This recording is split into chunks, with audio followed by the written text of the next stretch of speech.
Banget sih. Nanti suara aja kan. Ini apa sih? Ini tinggal slideshow.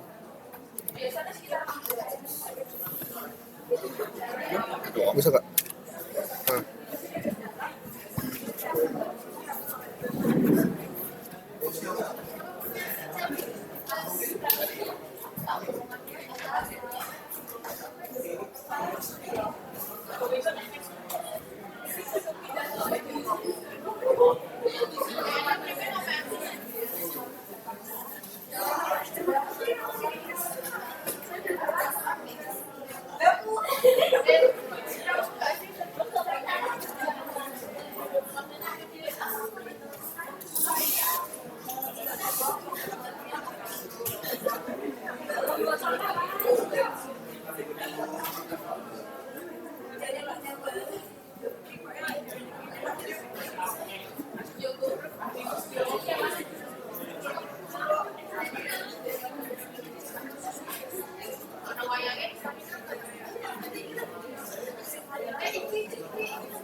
Ini kan pernah plastik kirim apa kan?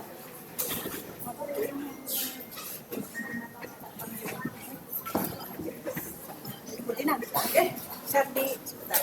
Saya bilang kayak ini aja bulan share. Oh, ke anak-anak anak bulan langsung. Nah, koas. Asalkan koas.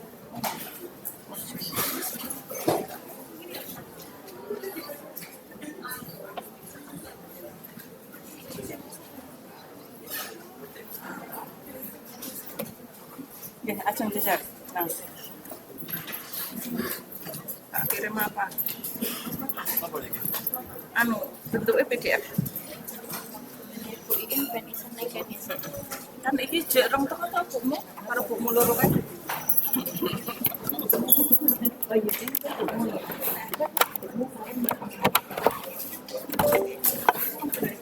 Ibuku sih jaya. Tak. Man XX. Di situ ada rubrik kosin, Ya, itu HP-nya kayaknya Mas Papa di situ. Baru mau tak join kan.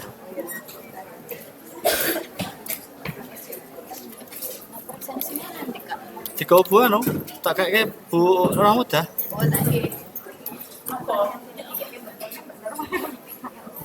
Kau kata ingin ya, tak kayak mana?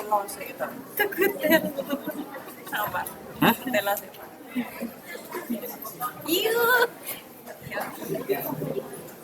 Besar macam apa? Kita isi ya. Karena mesti harus.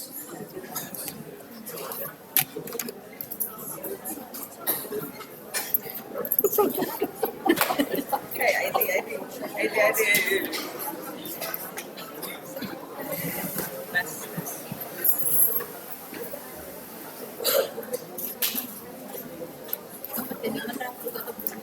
Oh, emang kasih kabel. Kita tak boleh. Tak boleh ke di sini. Niki, niki. Iya. Belakang.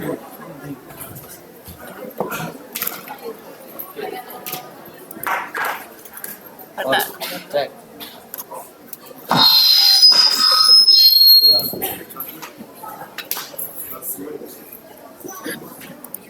Duduk boleh. Hah? Duduk boleh. Boleh. Ini WA-nya tutup ya, Pak? Hah? Ya usah ya, Mas, apa? Oh, enak aja. Oh iya. Buat di kopi. Pun.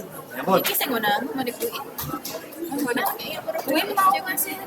Langsung apa deh? Kirim apa? Enggak. Enggak. Kayaknya bener enggak ada bosan nonton ibu. Absen?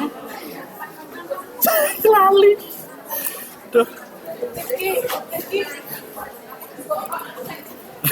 Cukup lagi.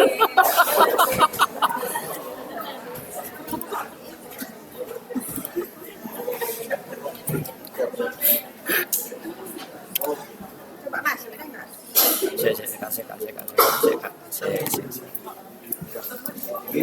Ada dua. Kok tetap tak bersuara kan? Sudah.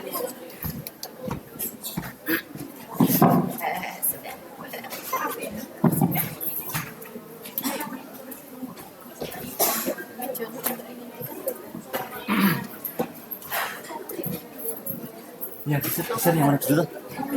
Ini dulu kah? Iki. Bisa. Nggih.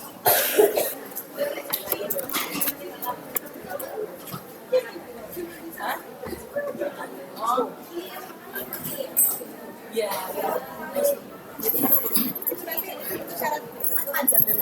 Oh iya. Nanti mana Mbak Nur saya. Orang situ. Breakfast sudah ada belum? Belum itu. Belum terima Bu. Oh, jadi nganggo kuwi aneh to. Oh. Oh lagi.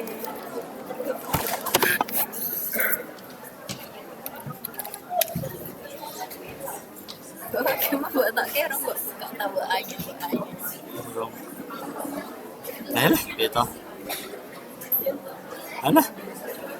Rasa grogi ada. Harapan. Tremor.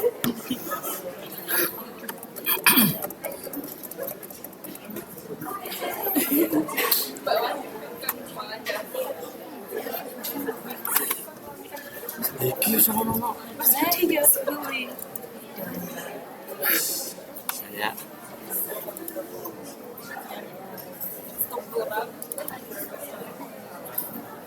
Gak ada yang main.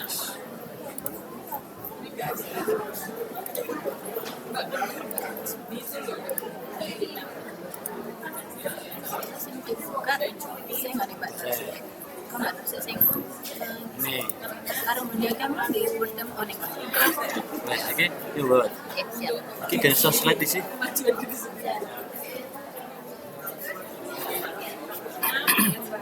Oh, iki lo sleep show.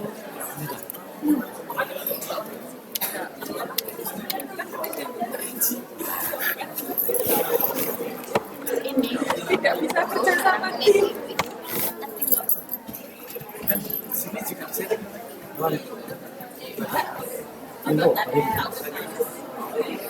Baru persiapan kamu sudah bukan acara hari ini kan? Enggak. Oke. Ini ya.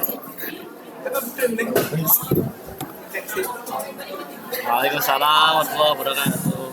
Bismillahirrahmanirrahim. Assalamualaikum warahmatullahi wabarakatuh. Waalaikumsalam warahmatullahi wabarakatuh. Oke, alhamdulillahirrahmanirrahim. Assalatu wassalamu ala asyrofil anbiya'i wal mursalin wa ala alihi wa sahbihi ajma'in, amma ba'd.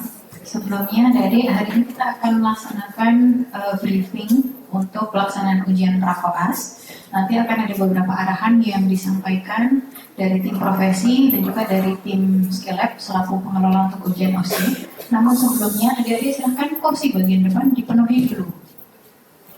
Pindah ke depan, ya. Garis belakang pindah ke depan dulu, adik-adik yang belakang pindah ke depan. Yang nggak kelihatan situ loh sebenarnya malah. Yang sana itu pak kelihatan slide-nya pindah ke sini. Ayo yang di sisi sebelah ini pindah. Ini ada berapa ini? 7 ada 7. Ada 7 orang. Ya. Sisi situ nggak kelihatan mesti papelnya.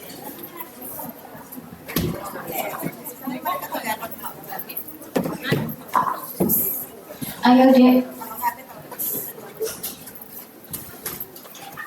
Ini ada 4. Pindah dulu silakan ke depan. Depan sini loh Dek. Sini. Sini. Masih ada 4. Yuk. 1, 2, 3, 4. Ini masih ada 3. Oke, takat ya.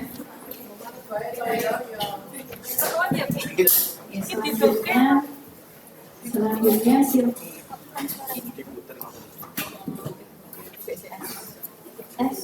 selanjutnya silakan sekarang semua gadgetnya disimpan, ditutup. Laptop, tab, handphone ditutup, disimpan, dimasukkan di tas masing-masing.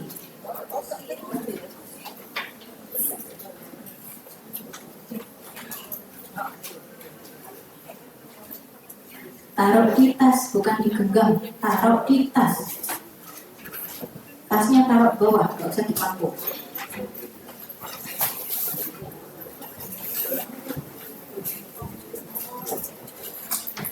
Ini bukan bermaksud kami merahasiakan apa-apa, nggak boleh dicatat, enggak. Kami cuma pengen kalian fokus mendengarkan arahannya. Karena kemarin sudah pernah ada sosialisasi, nanti di belakang pasti akan tanya lagi. Jadi biar semuanya fokus. Lihat ke depan. Kalau kamu mau nyatet silahkan, nyatet mana pakai kertas boleh silahkan. Tapi gadget silahkan dimasukkan semuanya. Handphone, tab, laptop, masukkan dulu semuanya.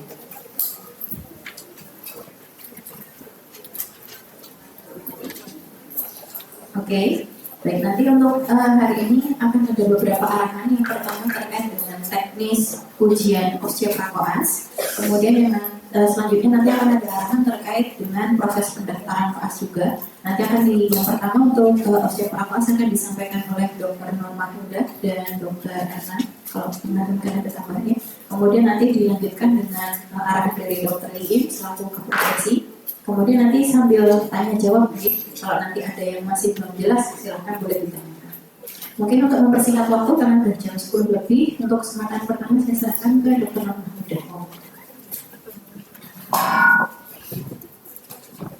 Matur nuwun, Dr. Sika. Adik-adik, ini KKM banyak yang kosong. Teman-temannya dingin. Oh, HP ini mesti ditaruh ya. Yang nggak datang ada konsekuensinya sendiri ya. Ya. Pagi ini pengarahan untuk osteopakoas ya. Nanti untuk osteonya itu ya seperti osteo biasanya muter gitu ya. Sama ya, 4 station aja, yang 2 besar, yang 2 sedang atau kecil ya. Jadi 4. Kalau kalian osteo reguler juga hanya 4 session lah ya. Jadi enggak 12 ya. Tapi acak. Kita nggak tahu kamu keluar yang sistem apa gitu ya. Pokoknya 2 besar, 2 kecil ya. Nanti untuk pengerjaannya itu 10 menit saja di dalam station bersama penguji ya. Terus untuk setengah menitnya baca soal, setengah menit peralihan. Nah, station besar itu ada IPD ya, interna, anak, objin, bedah. Yang kecilnya neuro, psikiatri, kulit, mata, THT ya. Tapi nanti ini masih dibagi sistem ya, sandingkan dengan sistemnya. Next. Pelaksanaannya sudah tahu semua ya. 13-14 Januari ya. Jadi 2 hari. Nah, tapi beda-beda. Tergantung shiftnya. Sudah dibawa forum ya untuk pembagian shiftnya. Untuk kalian yang dapat shift 1 itu nanti 13 Januari pagi-pagi ya. Jam 7 itu sudah dimulai. Jadi datangnya itu hadir 30 menit sebelum ujian. Kalau hadirmu jam 7 itu dianggap terlambat. Tidak boleh ikut ujian ya. Jadi hadirnya setengah 7 ya. Sudah sarapan dulu. Maaf, disediakan sarapan buatan? Dan Buatan ya. Jadi sarapan dulu di rumah ya. Sarapan dulu. Nah, nanti karantina seperti biasa di AR Farudin, tapi barang-barang tidak boleh dibawa masuk semua. Ya. Jadi mending bawa diri ya. Atau kalau bawa kunci atau apa dititipkan di loker di depan sekitar boleh, atau di anatomi boleh, dimanapun boleh titipkan barangnya ya. Kemudian untuk shift 2 9.30 harus hadir jam berapa? 9 ya. Shift 3 12.30 jam 12. Jadi sudah punya wudhu, adzan langsung sholat, langsung ke AR Farudin jam 12 bisa ya. Nah, untuk yang shift 4 dan shift 5 itu 14 Januari, hari berikutnya ya. Jamnya sama, jam 7 dan tinggal shift 5 9.30. Next Mas. Ya, nanti yang di-OC-kan apa? Semua keterampilan klinik ya. Ada anamnesis, pemeriksaan fisik, pemeriksaan penunjang, diagnosis banding, tata laksana non farmakoterapi, farmakoterapi, komunikasi, edukasi, perilaku profesional. Tapi tidak seluruhnya. Ya, nanti diambil acak. Ya, tidak seluruhnya. Yang jelas ada itu adalah biasanya adalah perilaku profesional. Itu jelas ada, ya. Next, Mas. Nah, ini ketentuannya. Jadi yang dibawa masuk ujian itu KTM. Belakangnya tolong yang belum ada QR code NIM. QR code-nya QR code NIM aja. Ya, biar bisa di-scan ya.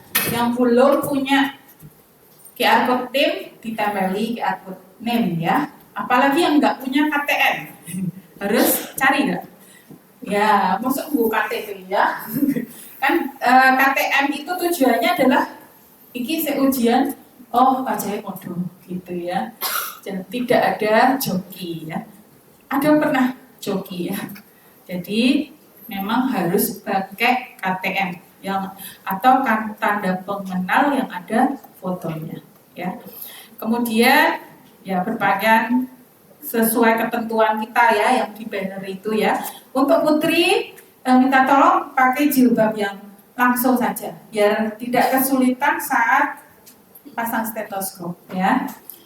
Terus tetap pakai jas lab atau jas praktikum ya. Terus sepatunya yang tertutup ya, jangan sepatu sandal.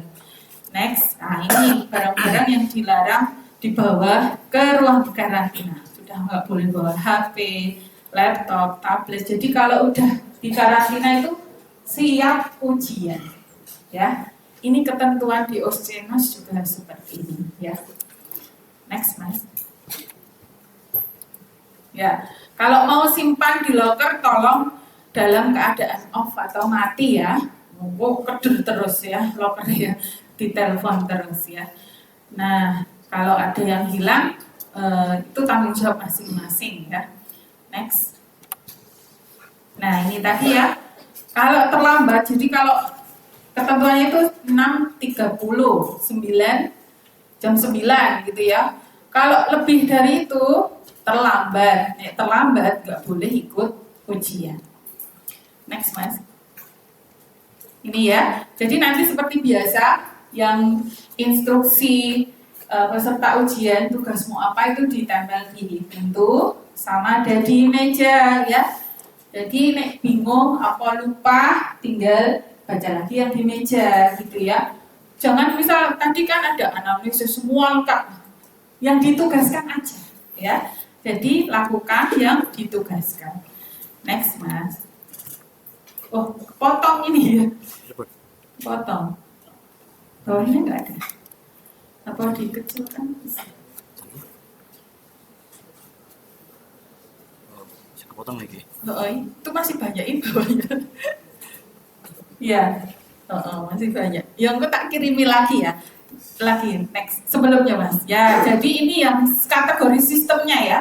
Ada sistem saraf ya, neuro, psikiatri, indra, mata THT ya, integumentum, respirasi, kardiovaskuler. Nah, respirasi yang atas ini, yang 4 atas ini kecil atau sedang?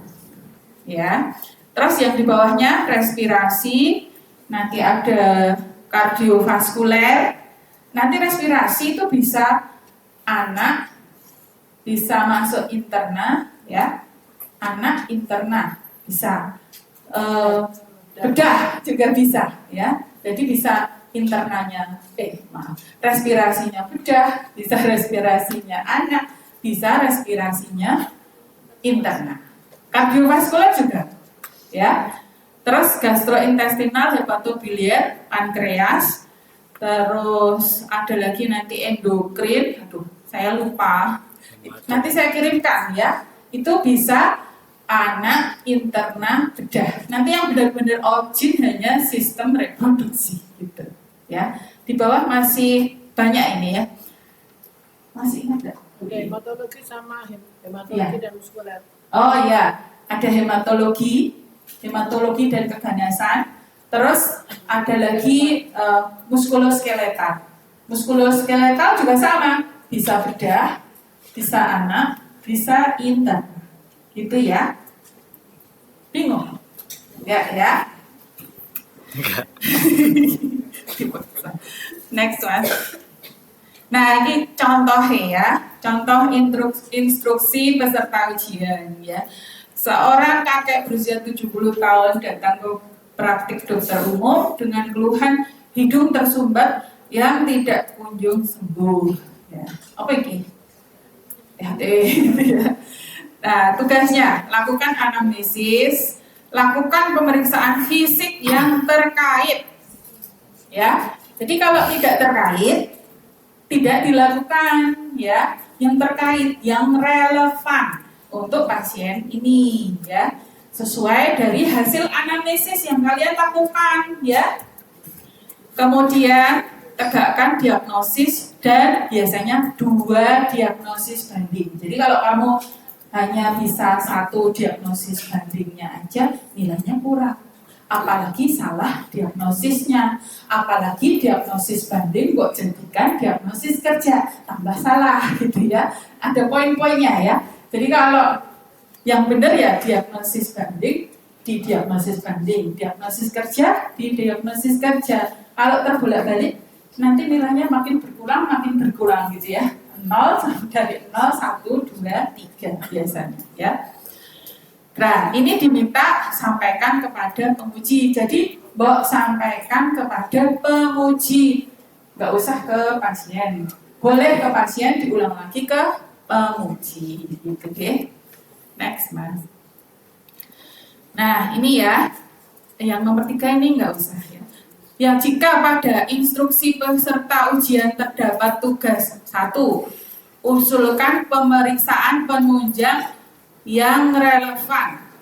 Lakukan interpretasi atas data yang didapatkan dan sampaikan kepada penguji. Nah, ini pastikan kamu sudah menyampaikan kepada penguji. Nah, ini ya untuk penunjang yang relevan. Nah, ini kan ujian untuk kompetensi dokter umum, ya. Kamu jangan mikir-mikir pemeriksaan penunjang yang terlalu jauh, gitu ya. MRI dok, nah, ya. Paling kalau dokter umum nggak sampai ke MRI, ya. Jadi jangan yang jauh-jauh, yang dasar-dasar, nanti meningkat. Kemudian tegakkan diagnosis dan diagnosis banding dan sampaikan kepada penguji, berarti disampaikan. Nah, ini kalau ada nulis resep, tapi nanti tidak ada nulis resep karena hanya 10 menit ya. Kalau Oscenas nulis resep. Ini menyampaikan tata laksana tapi ya farmakoterapinya tetap disampaikan. Tidak sampai nulis resep gitu, tidak cukup waktunya ya.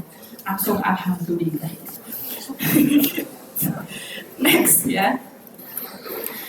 Nah, nanti penguji seperti biasa ini ya, menilainya dengan CPS dan sudah ada rubriknya masing-masing. Terus jangan lupa QR code-mu masuk langsung dikasihkan seperti biasa dan jangan lupa diambil kembali ya. Next. Nah nih, penilaian di rubrik itu ya tergantung nanti tugasnya ya. Ini secara keseluruhan ya. Anamnesis, mengajukan pertanyaan yang memperoleh informasi untuk memperoleh informasi yang relevan dengan keluhan utama. Pemeriksaan fisik juga yang relevan. Jadi di depan itu lakukan pemeriksaan fisik yang relevan. Pasiennya stroke gitu ya, yang relevan. Mbok cek apa bang?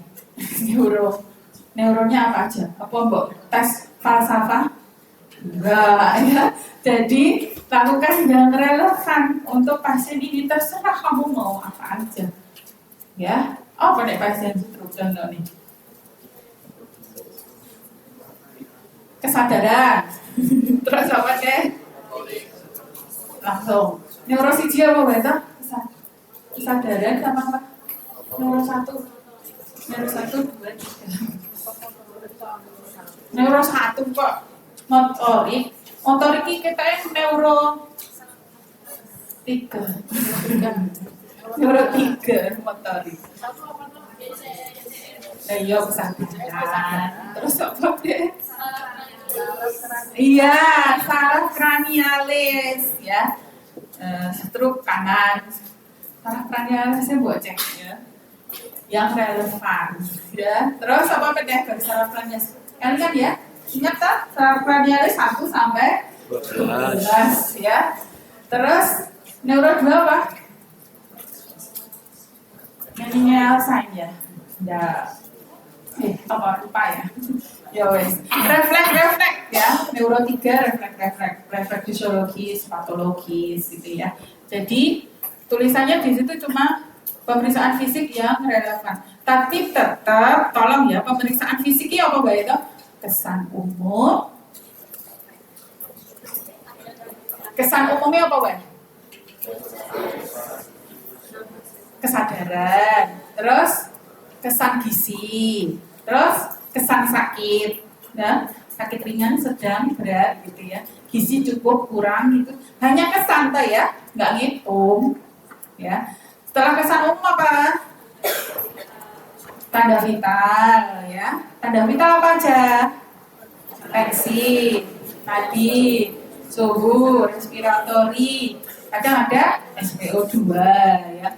Terus pemeriksaan general atau head to ya. Terus pemeriksaan lokalis atau pemeriksaan pemeriksaan khusus ya, kayak neuro tadi ya. Ya, itu. Lokalis juga ada untuk kulit, UKK kayak gitu ya. Terus apa lagi? Udah misalnya trauma gitu ya, ada lokalisnya. Ya, dipegang ya 4 pemeriksaan itu, dan pemeriksaan khusus seperti psikiatri itu ya sendiri ya, ada psikiatri, neuro gitu ya. Kemudian next ke penunjang yang relevan ya. Terus mbok pikir barang relevan untuk dokter umum, ada ya. Kok usah maaf dok, saya mengajukan MRI dan tidak ada. Kamu nol ya berarti ya. Paling mentok-mentok kalau radiologi orang bisa sinar X aja ya. Terus dari yang paling sederhana mungkin darah rutin, darah lengkap gitu ya.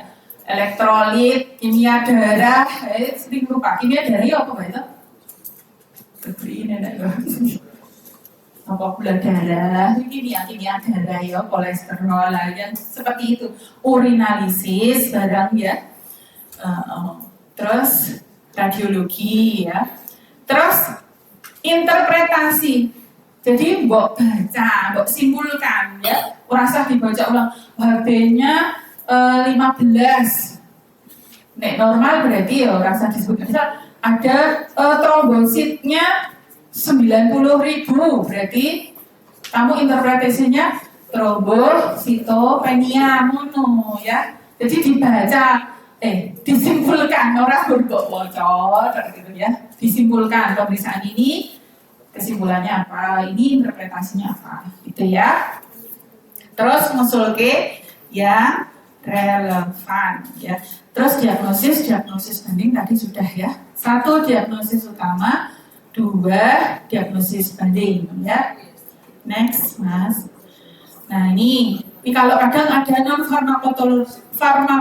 farmakoterapi atau tindakan ya yang tepat, misal bidai ya, ankle sprain, nah, itu bidainya dinilai nanti ya. Tapi benar, figure of 8 diingat-ingat lagi ya. Terus yang farmakoterapi, tapi nggak sampai nulis resep ya. Angel enggak ya, kafe. Ya tepat jenis ya, jenisnya tepat dosis ya. Ojo cetirizine 500 mg. Ya, nanti kamu sendiri pasti ada rasanya overdosis ya. Terus sediaannya ya, harga enggak ya, cara pemberiannya. Terus komunikasi dan edukasi, verbal dan non-verbal ya diomongkan. Terus pakai bahasa yang mudah dimengerti pasien. Edukasinya yang tepat ya, sesuai permasalahan. Biasanya edukasi apa?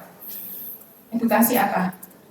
Tentang penyakitnya ya, terus tata cara minum obatnya yang benar ya. Terus tindakan selanjutnya supaya tidak terkena atau pencegahan seperti itu ya, itu masuk komunikasi edukasi. Terus profesionalisme ya, informed consent ya, patient safety, cuci tangan sebelum setelah tindakan ya, langkah WHO 6 atau 7? 6 ya. Terus ini menyadari keterbatasan ya. Jadi misal Bapak nanti misal saya beri obat ini tidak berkurang, silahkan nanti Bapak akan kembali lagi, kemudian akan saya rujuk ke dokter spesialis Bapak gitu ya. Itu termasuk menyadari keterbatasan. Next Mas. Terus nanti ada global rating ya. Kamu tidak lulus borderline ini nek ra dilulus ke mesake, dilulus ke tambah mesake gitu ya. Ada borderline ya. Terus ada yang lulus, ada yang superior. Wah, nanti banget ya, lengkap. Oke. Kemudian yang minimal kompeten borderline ya. Borderline masih ikut lulus. Oke. Terus ini nilainya ya. Nilainya nanti dokter Sita ini ya. Jadi nilai CBT-mu banding OSC 10 banding 90. Oke banget ya OSC-nya. Kemudian passing grade-nya 60 ya. Langsung. Ini ya contoh rubriknya, nanti dibaca ya. Nanti dibaca. Jadi nyonsewu ya Mas. Ini ada kompetensi anamnesis. Kamu 0. Peserta ujian tidak memfasilitasi pasien untuk menceritakan kesakitannya.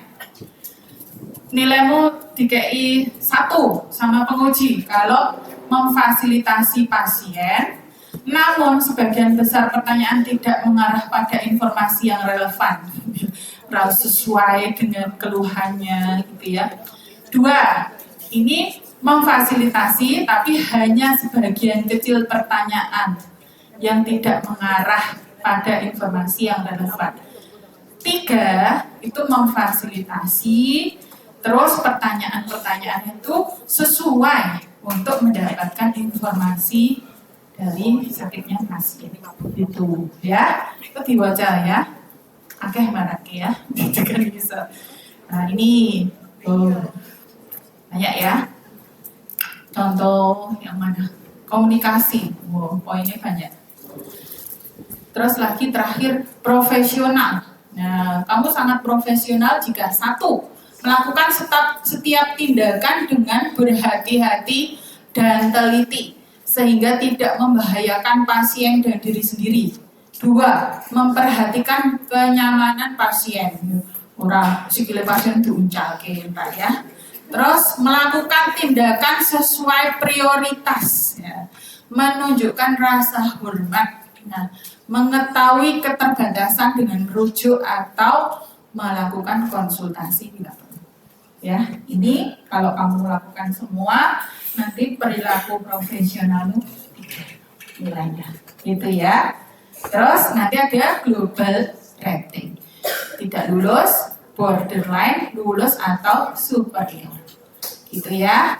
Nah, ini ya, siap-siap, kelihatannya sudah siap-siap semua, sudah ikut bimbel gitu ya. Nggak harus bimbel sebenarnya ya, belajar sendiri juga bisa ya. Kemudian nggak hanya persiapan bimbel aja ya, sambil belajar ya.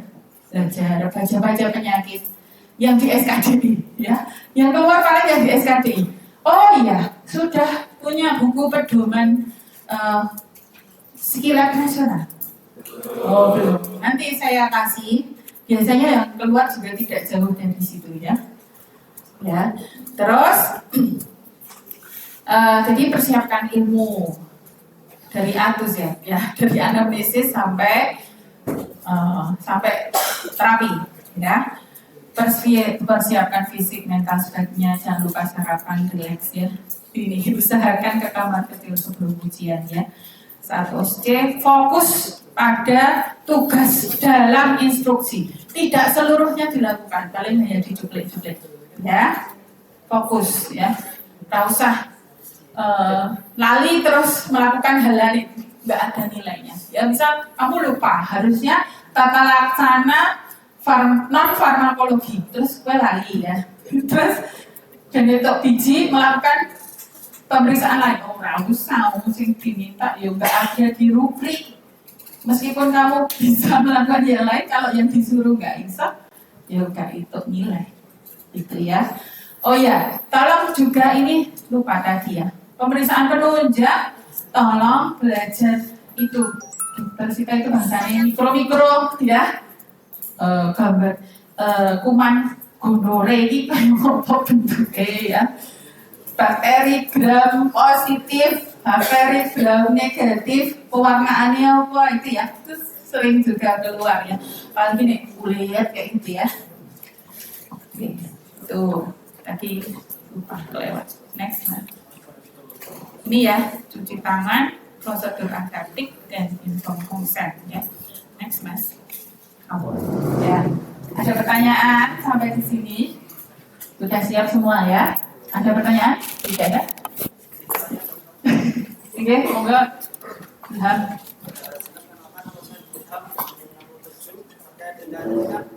Waktu awal kan ada TTV gitu. Itu apa kita juga memasang-masang alatnya dulu tanya atau langsung tanya TTV-nya kepada komisi?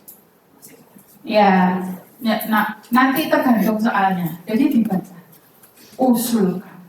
Usulkan kamu hanya tanya, ya, lakukan. Berarti, buat komposi, ya. Orang kayak dipasang, gajinya berapa dong? Ini orang itu ujian lagi ya. Jadi tergantung soalnya, ya.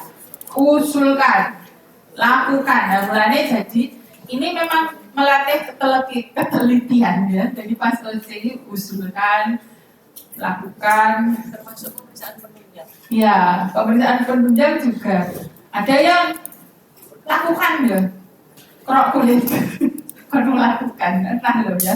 Jadi kan kapak gitu prosesnya dilakukan, ya, lakukan. Jadi ditarani kerok, terus mbok tetesi tuhan apa, mbok fiksasi terus tetesi, mbok togok ke mikroskop nang ngarep terus hasilnya apa ya. Iya. Cek kelingan, kerok kulit apa nih ya. Atau lampu but apa ya kayak lampu but piye ya lali. Wes, apa nih? Ada lagi? On?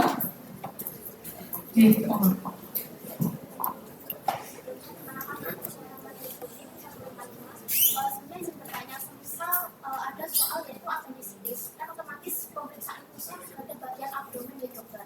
Nah lalu tadi juga disinggung untuk pemeriksaan head to toe. Jadi untuk pneumotorax itu apakah dilakukan secara lengkap atau cuma inspeksi auskultasi sudah cukup? Terima kasih. Ulangi, ya. Terakhir tadi, Jadi kalau semisal pemeriksaan itu kan berarti pemeriksaan abdomen saja gitu. Nah, tadi kan ada head to toe. Jadi untuk pemeriksaan bagian toraks itu apakah semuanya harus lengkap atau hanya inspeksi auskultasi? iya tergantung. Nanti tulisannya apa? Pemeriksaan fisik yang relevan. Berarti yang relevan aja. Nah, yang relevan. Berarti, iya. Abdomen berarti apa? Pemeriksaan appendicitis ya, kuwi no, bening. Apa meneh? Akeh itu ya, tidak hanya satu loh ya.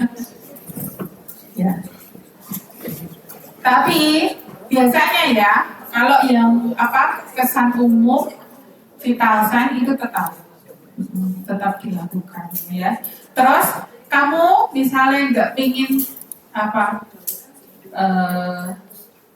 nggak pengen nanti nilai nggak lengkap, itu kamu langsung aja bisa saya melakukan pemeriksaan head to toe sebelum melakukan pemeriksaan abdomen. Nah, kadang dosen penguji itu ada yang teliti ya, head to toe-nya di skip aja langsung abdomen.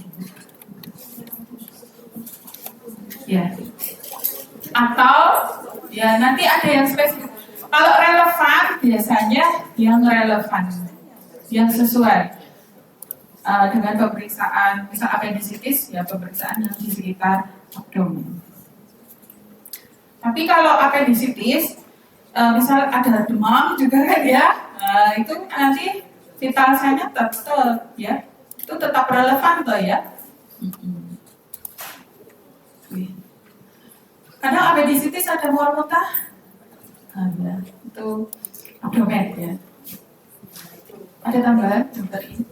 Enggak, cuma kendaraan abdomen aja ya. Jadi tetap kesan umum, TTV. Nah. Ada lagi? Monggo. Baik dokter, perkenalkan nama saya Dharma Wali Maulana dari tim Masyarakat. Jadi bertanya dokter tentang pemeriksaan head to toe. Misal nanti pada soal itu disebutkan seorang wanita datang dengan keluhan lemas, nah itu kan banyak kemungkinan, salah satunya anemia. Nah, apakah setiap kita pemeriksaan seperti konjungtiva maupun CRT ataupun apapun itu, penguji langsung menjelaskan atau di akhir penguji nanti memberitahu? Biasanya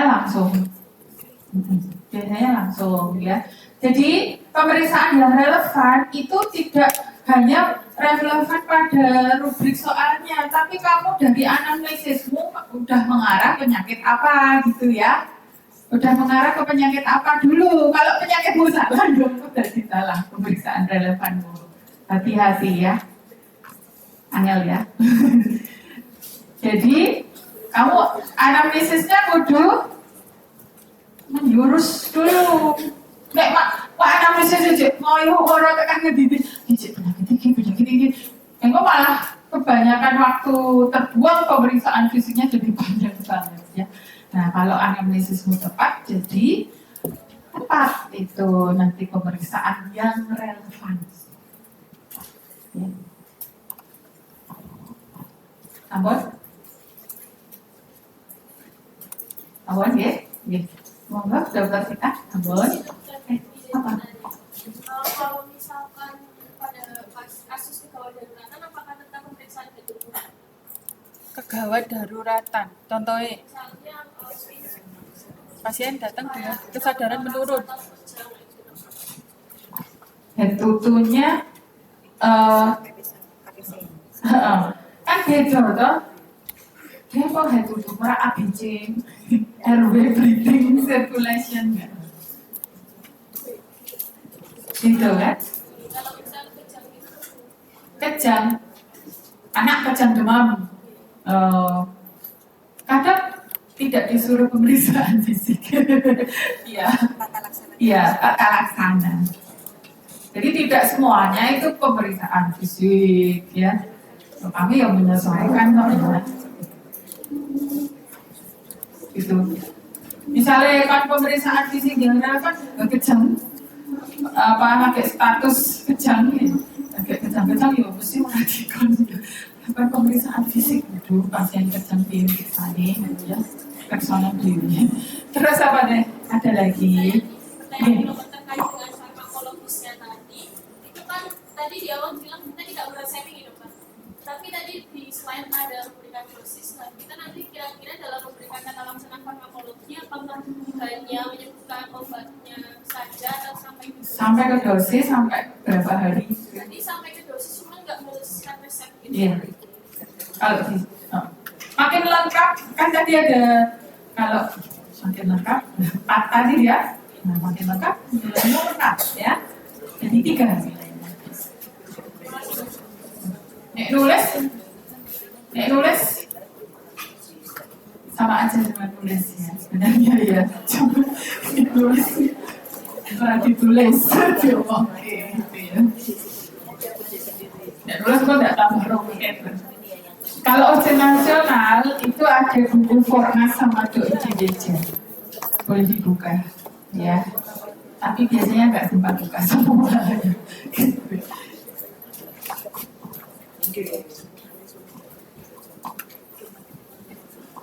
Tambon ya, tambon. Bismillah ya. Semoga lulus semuanya ya. Amin. Matur nuwun Dr. Rahmat Muda. Ini baru sebagian sosialisasinya itu ya, briefingnya belum selesai. Masih kita lanjutkan materi yang berikutnya akan disampaikan oleh Dr. Iim. Langsung saja, monggo Dr. Iim. Kita sudah. Bismillahirrahmanirrahim. Assalamualaikum warahmatullahi wabarakatuh. Waalaikumsalam warahmatullahi wabarakatuh. Bismillahirrahmanirrahim. Wassalatu wassalamu ala rasulil anbiya'i wal mursalin wa ala alihi washabihi ajmain. Baik adik-adik, sekarang adik-adik sudah semester 7 ya, sudah semester 7 karena memang kurikulum kita di FKUMS sarjana kedokteran itu ditempuh dalam 7 semester gitu ya. 7 semester itu ya memang kami dulu rata-rata semuanya 8 semester itu saja rasanya sudah kejar-kejaran, apalagi adik-adik yang 7 semester gitu ya. Jadi pasti semester ini itu hektik sekali, apalagi mungkin ada yang belum ujian skripsi dan sebagainya ya. Tetapi bagaimanapun ini proses yang harus kalian jalani semua gitu ya. Oke, baik. Kemarin kita memang banyak agenda di fakultas dan program studi, sehingga memang ada kadang-kadang kami ada beberapa time schedule yang harus kami rubah karena berkaitan dengan kepentingan program studi dan fakultas. Tetapi intinya kami di program progres itu mengejar supaya adik-adik besok Maret itu bisa masuk ke rumah sakit gitu ya. Sehingga saya mohon kalau kalian ada urusan lain selain urusan akademik gitu, bulan Februari itu harus sudah di sini semua ya. Karena jadwal kita sangat padat gitu. Dan saya khawatir kalau kalian nanti ketinggalan satu maka nggak bisa ngejar. Karena kalian mulai stase itu tanggal 2 Maret ya, Dr. Pina ya. 2 Maret ya, 2 Maret 2026 itu kalian sudah jadi mahasiswa profesi FKUMS gitu ya. Jadi kalau ada urusan mau menikah atau apa yang disegerakan sekarang ya, mau menikah sekarang ya, nggak usah perkenalan apa gitu. Mas kalau menikah sekarang, saya Februari nggak bisa sibuk gitu. Jadi kalau menikah sekarang saatnya ya tanggal 2 Maret itu kalian jadi dokter muda FKUMS. Kalau lulus, kalau memenuhi syarat ini ya, ini dilihat dulu. Jadi ada SKDK mengenai syarat masuk program profesi dokter. Ya, jadi syaratnya adalah pertama, atas kalian sudah di yudisium ya oleh S1. Ya, jadi kalian sudah lulus sarjana kedokteran, ada surat keterangan lulusnya, itu sudah boleh mendaftar pendidikan profesi meskipun belum wisuda. Karena wisuda itu prosesnya masih belakangan dan kita kadang-kadang tidak bisa menunggu itu ya. Jadi yang penting adik-adik ada SKL-nya ya, yang sudah di yudisium oleh program sarjana kedokteran, kaprodinya adalah Dr. Budi. Kalian sudah dapat SKL, sudah di yudisium, maka boleh daftar jadi mahasiswa profesi FKUMS. Nanti wisuda biasanya adik-adik setelah masuk koas nanti ada wisuda kalian izin 1 sampai 2 hari tergantung lokasinya di mana. Kalau di Solo Raya biasanya cuma diizinkan 1 hari, kalau di luar kota diizinkan 2 hari untuk kesini wisuda. Habis itu besoknya koas lagi.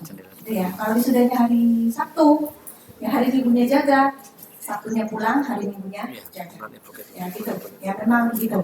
Sehingga kalian harus siap-siap dari sekarang. Oleh karena itu saya mau bilang, kalau mau nikah sekarang, ya, jangan nunggu bulan Maret. Oke. Terus IPK minimal adalah 2,75, tidak boleh ada nilai D. Kalau masih ada nilai D, ya sepertinya kalau sekarang kejar masih agak terlambat, ya agak terlambat gitu ya. Jadi buat adik-adik yang masih mulai nilai D, nggak apa-apa ya. Kalian tetap ikut ujian prakoas ini, tetap ikut nanti pembekalan dokter muda. Cuma nanti koas tidak sekarang, karena kalau nilai D itu kan agak sulit kalau diulang waktu-waktu ini, gitu ya. Oleh karena itu kalian berdoa semoga semua nilai kalian besok keluar tidak ada nilai D. Karena kalau ada nilai D tetap tidak boleh, meskipun IPK-nya sudah di atas 2,75. Terus nilai skillab semuanya harus B ke atas, tidak boleh di bawahnya. Sama, kalau ada nilai D, ada nilai skillab yang bukan B, maka harus diulang, gitu ya. Kemudian lulus seleksi ujian prakoas. Ujian prakoas kita ada 2. Tadi CBT, tanggal berapa CBT-nya? 20 soalnya 100 ya. 100 soal ya. Semua sistem ya, anamnesis, pemeriksaan fisik, diagnosis banding, patofisiologi, terapi, prognosis, tata laksana, dan lain sebagainya. 100, UPD, internal, kulit, penyakit dalam, IKM, IKK, forensik, dan lain sebagainya. 100, ya 100. Itu baru setengah. Nanti kan kalian UKMPPD 200, ya. Kemudian SC, tadi sudah disampaikan dokter muda, 4 station. Nanti pada waktu kalian UKMPPD kan 12. Ini cuma 4 station, tapi kami minta kalian belajar semua. Karena shift 1, 2, dan 3 itu soalnya beda. Mungkin yang pertama itu anak sama bedah. Yang kedua nanti UPD sama skin. Yang nanti mungkin yang pertama jiwa keluar, yang kedua mungkin kulit, yang ketiga mungkin THT, gitu ya. Sehingga kalian semuanya harus belajar, gitu ya. Oke. Bisa nggak belajar dari sekarang? Ya bisa. Bukan nggak ada kata-kata nggak bisa, gitu ya. Tapi yang harus kalian sadari, apa yang akan kami ujikan besok itu seharusnya sudah kalian pelajari kemarin-kemarin, ya. Kalau nggak bisa jawab berarti lupa, ya. Tapi sudah kalian pelajari seharusnya, ya. Jadi masih ada kesempatan, tolong diulang lagi. Terus kemudian masa studi kalian itu kan 7 semester ya. Dan mata studinya kurang dari 7 tahun dan bukan dari pembaruan masa studi. Untungnya angkatannya tidak ada yang pembaruan masa studi. Terus jarak waktu dari lulusan sarjana kedokteran sampai program profesi itu kurang dari 2 tahun. Kalau misalkan loh ya, adik-adik ada yang memutuskan untuk cuti dulu, ya boleh aja. Ke atas kan ada juga yang begitu. Setelah sarjana kedokteran, dia memutuskan untuk cuti dulu. Menikah, punya anak, ya nggak apa-apa. Itu kan hak asasi ya. Setiap orang kan punya prioritas masing-masing dalam hidupnya. Misalkan dok saya mau cuti dulu gitu karena merasa tidak sanggup untuk koas sekarang, ya boleh, nggak apa-apa ya. Tapi itu kalau nanti lebih dari 2 tahun baru nanti masuk profesi, nanti harus ada matrikulasi, gitu ya. Tapi itu nggak apa-apa, itu hak ya. Misalkan mau mengurus orang tua, ya itu nggak apa-apa, itu kan kondisi ya deh. Ya. Silakan nanti kalau ada yang tidak mau koas dulu karena berbagai macam alasan, itu boleh. Nanti kalau kurang dari 2 tahun langsung masuk, ya kalau ujiannya sudah lulus. Kalau lebih dari 2 tahun ada matrikulasi terlebih dahulu, ya. Terus saat ini kita masuk program profesi dokter hanya 2 kali, yaitu di awal semester ganjil dan awal semester genap. Besok adik-adik berarti awal semester genap. Makanya kita mengejar ya adik-adik itu nanti Februari sudah di dropping, sudah kami kirim ke rumah sakit. Maret sudah harus masuk koas ya, supaya masa studi kalian nanti sebelum UKMPPD itu cuma 4 semester aja. Karena sekarang itu ketat. Ya, sekarang itu mahasiswa FK itu harus lulus dalam waktu 10 semester. Kalau belum lulus 10 semester, ada kemungkinan dia tidak akan bisa ikut ujian kompetensi dokter. Gitu, teman-teman kan. Makanya kami ngejar. Makanya kok jadwalnya mepet sekali dok? Iya, karena kami ngejar, kamu Maret harus sudah masuk rumah sakit. Supaya nanti kalian 4 semester masa pendidikan gitu, bayar SPP 4 semester aja. Habis itu selesai rotasi klinis, nanti ada periodisium dengan UKMPPD, tryout dan sebagainya, daftar UKMPPD kemudian lulus. Ya, jadi itu tidak lama-lama. Karena semakin lama kalian lulusnya, semakin lama kalian masuk koasnya, semakin lama dijalani, maka masa studinya akan semakin panjang. Dan sayangnya kalau dulu kakak sekalian tuh ada yang 7 tahun baru lulus, tetap bisa ujian tuh ada. Tapi kalau sekarang nggak bisa. Ya 10 semester itu maksimal. Jadi kalau rotasi klinis sekalian misalkan tuh ya tidak lancar dan sebagainya, baru selesai dalam waktu 3 tahun, berarti untuk ikut ujian UKMP waktunya tinggal 2 tahun lagi. Gitu ya. Ya kalau langsung lulus sekali ujian, ya. Karena kadang-kadang soal itu ya sulit juga, gitu ya. Membutuhkan uji coba lebih dari 1 kali. Oleh karena itu proses ini harus kalian jalan dengan sungguh-sungguh ya selama bulan Januari sama Februari ini supaya besok Maret itu kan bisa masuk ke rumah sakit. Terus slide. Baik ya, SK ini tidak ada yang ditanyakan ya karena kan ini SKDK. Oke ya, terus kemudian kita masuk ke pengumuman pendaftaran. Oke, jadi nanti adik-adik adalah periode koas dokter muda UMS periode ke-41 ya. Tadi syarat-syarat untuk mendapatkan masuk mendaftar pendidikan profesi dokter sudah saya sebutkan gitu ya. Yang lain ada lagi bebas tanggungan dari biaya skripsi. Jadi tidak boleh belum selesai skripsi. Kalau belum selesai skripsi ya mestinya belum ada SKL-nya ya dari prodi S1 kedokteran gitu ya. Nah, pendaftaran untuk dokter muda UMS kita buka tanggal 2 Februari sampai 9 Februari 2026 ya. Bawakan Mas. Ya. Jadi nanti formulir pendaftaran adik-adik lihat di web FKUMS ya, http kedokteran UMS ICID, bagian profesi dokter, bagian pendaftaran calon dokter muda, masuk pendaftaran calon dokter muda, nanti pakai email student UMS dengan passwordnya koas 41 ya. Terus hard file berkas pendaftaran itu nanti ada formulir pendaftaran yang telah diisi beserta lampiran-lampirannya, lalu dikumpulkan ke map warna biru, kemudian dikumpulkan ke admin bagian profesi KUMS. Admin kita itu ada Pak Ari sama Mas Pandu gitu ya, bukan Mas Mapa ya, Mas Ari sama Mas Pandu gitu ya, bukan Mas Mapa. Kasih nanti Mas Mapa ya. Maksimal tanggal 9 Februari 2026 ya. Terus, nah ini syarat-syaratnya, fotokopi ijazah atau SKL dari S1 yang sudah dilegalisir oleh Kaprodi S1, fotokopi transkrip nilai S1 yang sudah final dan sudah disahkan oleh dekan atau pembina akademik, kemudian soft copy naskah publikasi dari unit perpustakaan, kemudian sertifikat bahasa Inggris dari LC, ya, terus surat keterangan bebas administrasi, terus kemudian bukti pembayaran SPP cicilan pertama. SPP kalian ini agak beda. Agak beda ya, program S1 sama profesi ya. Memang lebih mahal pendidikan profesi, tapi kan cuma 4 semester. Dicicilnya 2 kali juga sama ya. Nanti dilihat. Terus kemudian fotokopi KTP atau SIM, kemudian bukti pendaftaran dari One Day Service ya. Jadi harus daftar pembayaran cicilan pertama yang dilakukan saat ODS. Kemudian ada izin orang tua bermaterai. Kalau yang sudah menikah, izin suami atau istrinya bermaterai gitu ya. Surat pernyataan sehat bermaterai. Terus kemudian surat pernyataan kesanggupan pemenuhan APD mengikuti aturan yang berlaku di FKUMS dan rumah sakit terkait pada waktu kepadatan ini bermaterai. Kemudian pas foto 3x4 dan 4x6 berwarna background biru 1 lembar. Surat bebas skripsi. Nah, ini ada yang baru, yaitu kartu BPJS ketenaga kerjaan. Ya, jadi memang kita punya aturan baru di FKUMS. Jadi adik-adik selain kalian kan punya BPJS kesehatan, gitu ya. Nah, karena kita akan bekerja di rumah sakit, gitu. Problemnya adalah adik-adik bukan karyawan rumah sakit, gitu. Dengan kalian semua ada peserta didik. Tetapi peserta didik masuk dalam coverage BPJS ketenagakerjaan. Ini tujuannya apa? Apabila nanti terjadi insiden di rumah sakit, gitu ya. Misalkan insiden itu bisa terkait macam-macam ya. Misalkan kalian dorong pasiennya sudah nyampe, kalian malah jatuh, ya kayak gitu. Ya kan kita nggak tahu ya. Oleh karena itu, mohon mendaftar kartu BPJS ketenagakerjaan. Ini ada beberapa alur, bisa sebagai karyawan atau mendaftar secara mandiri. Jadi bisa. Nanti adik-adik jalurnya mendaftar sebagai mandiri, gitu ya. Ya jadi sama seperti BPJS kan ada yang Puskesmas, ada yang mandiri lah. Kalian mau mendaftar BPJS ketenagakerjaan mandiri. Iurannya Bapak berapa terserah. Ya, tidak mahal. Insya Allah tidak mahal.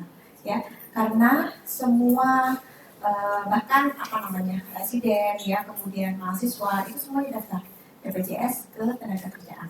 Jadi sifatnya wajib. Ya ini masih ada kesempatan. Ini kan kalian masih tanggal 9 Februari ya, data dari sekarang. gampang gitu ya. Mau di mana daftarnya terserah, di rumah, di tempat tinggal kalian boleh, di Solo boleh, di Klaten boleh, di mana saja boleh. Yang penting ada kartu BPJS Ketenagakerjaan. Gitu ya. Ya. Terus kemudian, nah ini tanggal 2 dan tanggal 9. Syaratnya agak banyak. Jadi yang bisa kalian penuhi sekarang, tolong dipenuhi sekarang gitu ya, disiapkan. Kemudian pertama, adik-adik kemarin sudah bimbingan CBT sama OSCE sesuai dengan jadwal yang sudah ditentukan gitu ya. Nah, kemudian setiap mahasiswa yang sekarang sudah setuju dan calon dokter muda itu nanti akan menjalani pembekalan dan orientasi di Rumah Sakit Pendidikan Utama RSUD Harjono Ponorogo secara offline yang akan diselenggarakan hari Jumat 13 Februari 2026. Nanti kalian kumpul di sini, kita berangkat pakai bus yang 1 hari ya. Jadi nanti semuanya, meskipun kan nanti adik-adik dibagi ya, tidak semuanya masuk ke Rumah Sakit Ponorogo. Ada yang ke Magetan, ada yang ke PKU Solo, ada yang ke RSUP. Tapi nanti semuanya merasakan pembekalan di Rumah Sakit Pendidikan Utama kita RSUD Harjono Ponorogo ya, hari Jumat 13 Februari. Nanti teknis yang lain diumumkan belakangan, termasuk seragam dan sebagainya. Terus kemudian di sana nanti akan ada pembekalan ya. Pembekalan itu nanti ada 2. Ada pembekalan di Rumah Sakit Harjono sama ada pembekalan di sini di FK1S. Pembekalan di sini akan diselenggarakan hari Kamis dan Jumat 19 sampai 20 Februari 2026 gitu ya. Nanti yang memberikan adalah staf dari Rumah Sakit Pendidikan FK1S dan dekanat serta prodi profesi FK1S. Kemudian ujian masuk para koas CBT hari Kamis 22 Januari 2026. Kemudian ujian OSCE Selasa dan Rabu 13 sampai 14 Januari 2026. Pengumuman ujian CBT dan OSCE Prakoas itu hari Rabu tanggal 28 Januari 2026. Gitu ya. Dan penetapan peserta kepanitiaan klinik periode 41 akan kami umumkan hari Senin tanggal 9 Februari 2026. Calon dokter muda dinyatakan lolos apabila berkas pendaftaran kalian sudah lengkap, lalu kemudian lulus ujian OSCE CBT dan tadi lulus semua persyaratan disyaratkan sesuai dengan SKDK masuk pendidikan profesi dokter. Kemudian setelah itu nanti adik-adik, tanggal 2 sampai tanggal 7 Februari kan akan mengadakan pemeriksaan kesehatan ya. Pemeriksaan kesehatan ini adalah pemeriksaan lab darah sama ronsen gitu ya. Nanti kalian akan dibagi menjadi 2 kelompok besar gitu ya. Nanti satu kelompok pemeriksaan kesehatannya di PKU Solo, satu kelompok pemeriksaan kesehatannya di RSUP ya, Rumah Sakit Umum Pusat gitu ya. Pembagiannya akan kami bagi belakangan gitu ya. Ini waktunya tanggal 2 sampai tanggal 7, artinya nanti sesuai dengan jadwal dari rumah sakit. Kalau bisa adik-adik pemeriksaan kesehatan di 2 rumah sakit itu gitu ya. Kalau misalkan kalian ada yang mau pemeriksaan kesehatan di luar ya boleh, tetapi tidak bisa ditanggung oleh FK1S gitu ya. Ya misalkan kalian mau dok, saya kan mau pulang kampung gitu ya, misalkan gitu ya. Tapi saya tidak menyarankan misalkan kalian mau pulang kampung atau apa, ya mau pemeriksaan kesehatan di sana ya boleh, tapi mandiri. Ya, kalau dia jadwal dari FK1S tanggal 2 sampai tanggal 7 itu di PKU Solo sama RSUP. Nanti diumumkan belakangan. Kemudian seluruh calon dokter muda yang sudah dinyatakan lolos seleksi maka harus ikut pembekalan yang akan diselenggarakan secara offline. Kemudian nanti kalian ada sumpah dokter muda. Jadi sebelum masuk rumah sakit nanti kalian disumpah dulu mengenai kerahasiaan data medis dan sebagainya. Nanti hari Sabtu 21 Februari 2026. Ya, ini wajib datang ya. Kemudian dropping akan ke rumah sakit nanti akan kami antar hari Jumat tanggal 27 Februari jam 9 di rumah sakit masing-masing gitu ya. Sudah memakai atasan putih dan jilbab putih. Nah, dokter rotasi klinis akan dimulai hari Senin tanggal 2 Maret 2026. Semua kegiatan di atas wajib diikuti oleh dokter muda FK1S gitu ya. Ya tadi karena kita punya syarat-syarat yang ketat gitu. Apabila adik-adik nanti ada yang tidak mengikuti, ya nanti konsekuensinya ya gimana gitu, karena kalian akan masuk ke rumah sakit sehingga harus sumpah ya, kemudian harus ikut pembekalan dan sebagainya ya. Oleh karena itu gitu, ini kalian masih ada waktu ya belajar ya, kerjakan skripsinya mau ujian dan sebagainya. Habis itu syarat-syarat yang dilengkapi gitu ya, konsentrasi gitu. Di antaranya masih ada waktu. Nanti biasanya kita akan bagi kubis setelah pengumuman ya, tetap ya. Setelah nanti diumumkan siapa yang lolos untuk bisa masuk prodi profesi itu, nanti akan diumumkan kalian masuk ke rumah sakit pendidikan yang mana gitu ya, Ponorogo, Magetan atau Solo Raya. Solo Raya itu PKU Solo, RSUP Karanganyar atau Sukoharjo. Untuk ini memang nggak bisa milih ya, Dr. Tina ya. Ya, sehingga yang bagi kami ya dari prodi profesi ya, intinya kalian UAS di mana saja itu ya tantangannya akan berbeda, tapi waktunya akan sama gitu ya. Dan Indonesia tentu saja berbeda, rumah sakitnya berbeda, suasananya berbeda gitu ya. Tapi itu semua adalah rumah sakit yang sudah menjalani pendidikan profesi sejak lama gitu ya. Politisnya juga sangat welcome gitu, sehingga kita tidak membuka apabila ada yang mau memilih home dan sebagainya, tidak ada ya. Sehingga memang adik-adik harus menerima yang mau kami tempatkan di home base yang mana. Gitu. Oke, baik. Ada pertanyaan dulu sampai sini?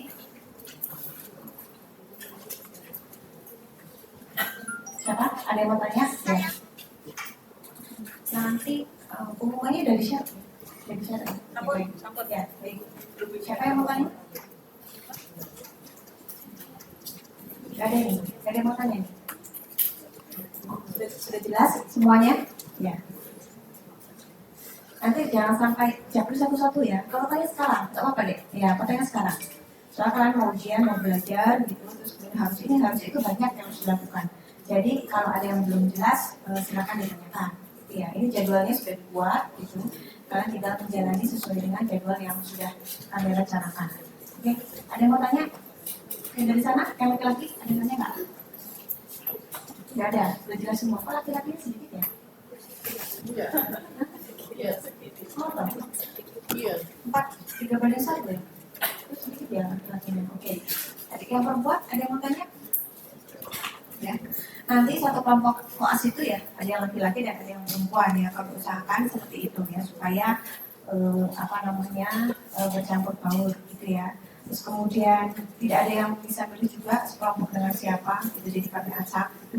Ya, kelompok itu nanti akan bersama kalian selama 2 tahun ya. Jadi oleh karena itu sekarang baik-baik sama temennya. Ya, siapa tahu sekarang suara tidak bisa di satu kelompok loh. Ya, siapa tahu sekarang suara di satu kelompok.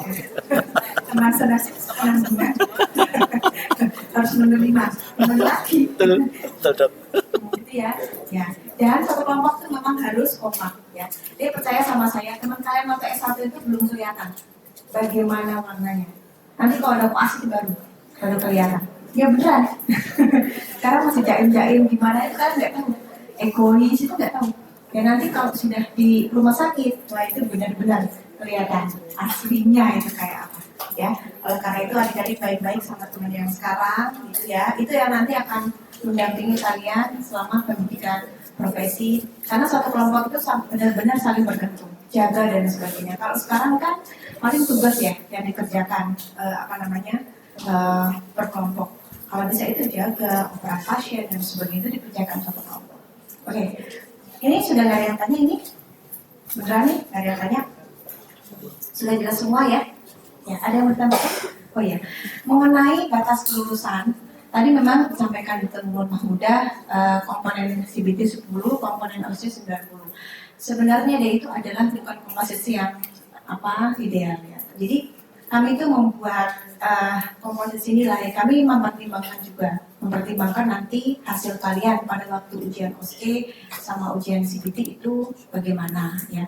Tentu kami inginnya nilai kalian itu bagus. Kenapa? Untuk membuktikan kepada rumah sakit pendidikan bahwa adik-adik memang siap ketika diterjunkan ke rumah sakit. Jangan sampai ketika masuk ke rumah sakit gitu, pasang EKG. Ya kan kalian nggak diajarin lagi sama dodinisnya gimana caranya pasang EKG. Itu harus tahu, gitu. Harus tahu dari sekarang gimana caranya. Besok tinggal pasang, gitu ya. Kalau misalkan pasang infus atau ambil darah, dok saya belum observasi dok, oke, observasi dulu. Lihat kelasnya dan sebagainya, bagaimana cara melakukannya gitu ya. Tapi kalau pasang EKG gitu, komunikasi ya, itu nggak ada yang ngajarin lagi gitu.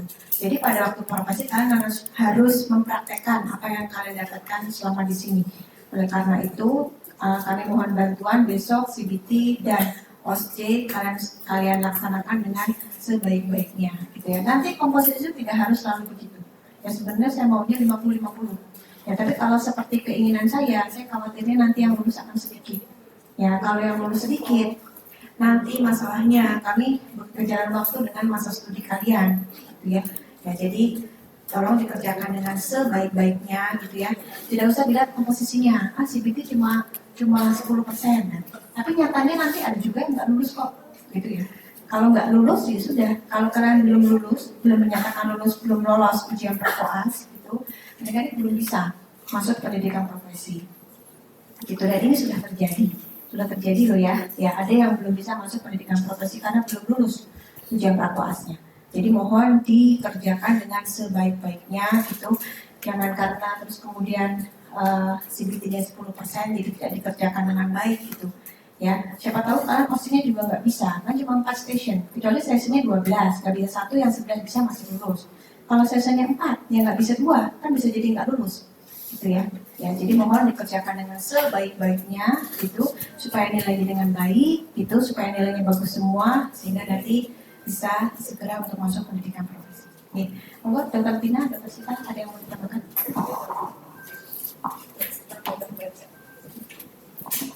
Sedikit mohon Dr. Nuwun nggih. Adik-adik, mungkin saya mengingatkan kembali, kemarin sudah diukur JAS ya sama Dr. Nini nggih. Mungkin ada yang belum atau yang ketinggalan. Silahkan segera, berarti langsung ke Pak Reski ya nanti ya. Karena kan seragamnya akan dipakai di awal Maret, ini sudah awal Januari. Membuat seragam kalian yang berapa kali sebanyak mahasiswa kan ya. Monggo nanti kalau mau tambah dan sebagainya biasanya pesan sendiri sama Pak Rizky. Kalau jatah dari kami kan satu-satu ya. Itu terkait seragam Snelly. Nanti diusahakan saat Sumpah Dokter Muda jas Snelly-nya sudah jadi karena nanti biasanya pas Sumpah Dokter Muda pakai jas itu ya. Insya Allah nanti dibagikan sebelum acara Sumpah Dokter Muda. Kemudian yang kedua ada acara pemeriksaan kesehatan ya Dek, nanti tanggal 2 sampai 7 Februari. Insya Allah kita bekerja sama MCU Medical Check Up dengan RSUP Surakarta dan PKU Surakarta. Jadi nanti adik-adik akan dibagi menjadi 2 rumah sakit. Nanti akan kita bagi, akan kita informasikan. Nanti kalau sewaktu-waktu untuk pembuatan rekam medis adik-adik untuk persiapan MCU, mengisi G-form dan sebagainya, segera nih, misalnya diminta mengisi G-form untuk MCU untuk pembuatan rekam medis di rumah sakit biar nanti pemeriksaan MCU-nya cepat, ya mohon fast respon gitu ya, untuk kepentingan adik-adik. Kasusnya nih mohon Dokter, yang lain-lain nanti diusul.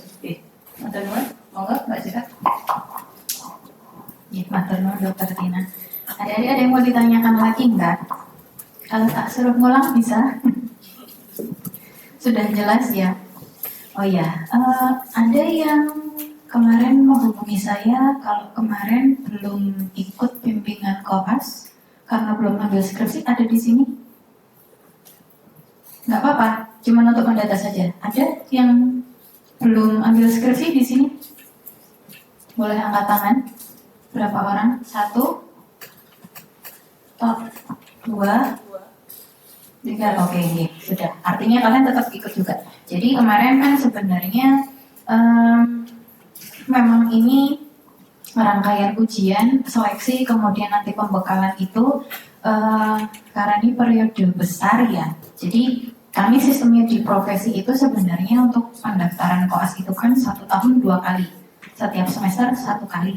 Gitu ya. Jadi kalau tidak ikut ini, maka mundurnya kemungkinan besar di semester depannya. Hanya saja kalau untuk pembekalan terutama yang Starkes itu nanti karena melibatkan rumah sakit pendidikan, sementara kami baru bisa memfasilitasi itu 1 tahun sekali. Makanya meskipun mungkin adik-adik yang belum